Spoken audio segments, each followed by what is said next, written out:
नमस्कार भक्तहो, आपले पुन्हा स्वागत आहे वारकरी मंडळी या यूट्यूब चॅनलवर।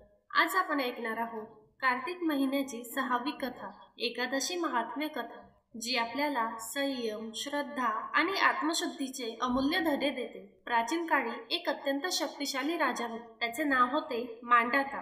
राजा न्यायप्रिय, दयाळू आणि धर्मनिष्ठ होता। त्याच्या राज्यात सुख, समृद्धी आणि आनंद होता। पण एक वर्ष असं आलं की राज्यात पावसाचा थेंबही पडला नाही। शेती वाढली, जनावरं मरू लागली, लोक दुःखात बुडाले। राजा मनातून खिन्न झाला। त्याला जाणवलं, मी काहीतरी चूक करत असावा। देवतांचा कोप माझ्यावर झाला आहे का? एके दिवशी राजा मांधाता आपल्या मंत्र्यांसह वनात गेला। तिथे त्याला एक महान ऋषी ध्यान करताना दिसले, ऋषी अंगिरस। राजा नतमस्तक होऊन म्हणाला, गुरुवर्य, माझं राज्य संकटात आहे।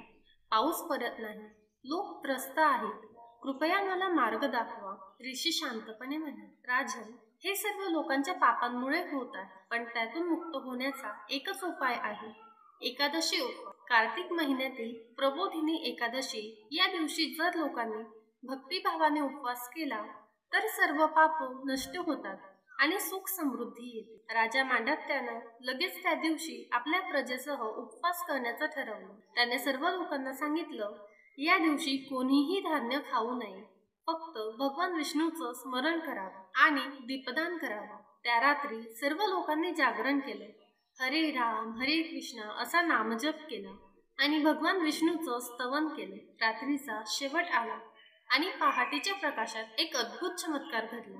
आकाश काळ्या ढगांनी भरलं आणि काही क्षणांत पाऊस सुरू झाला। लोक आनंदाने नाचू लागले, जय श्री विष्णू असा जयघोष झाला। राजा मांधात्यानं हात जोडले आणि म्हणाला, हे प्रभू, ही एकादशी खरंच पापनाशक आहे।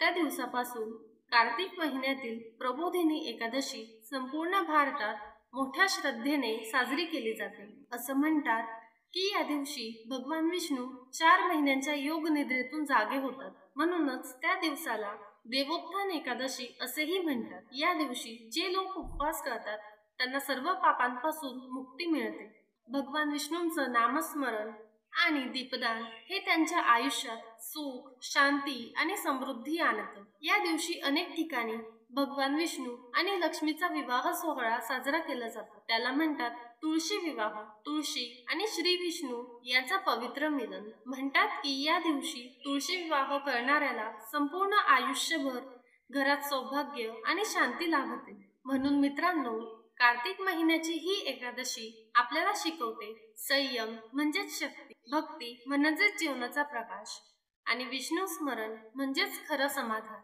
या दिवशी उपवास करा, नामस्मरण करा, दीपदान करा आणि मनापासून प्रार्थना करा, हे श्रीहरी, माझ्या जीवनातील अज्ञान आणि दुःखांचा नाश करा आणि भक्तीचा दीप प्रज्वलित करा। तर ही होती कार्तिक महिन्याची 6वी कथा। आपल्याला आजची कथा कशी वाटली ते कमेंट करून जरूर सांगा। कथा आवडली असेल तर लाईक करा आणि आमच्या चॅनलला सबस्क्राईब करायला विसरू नका।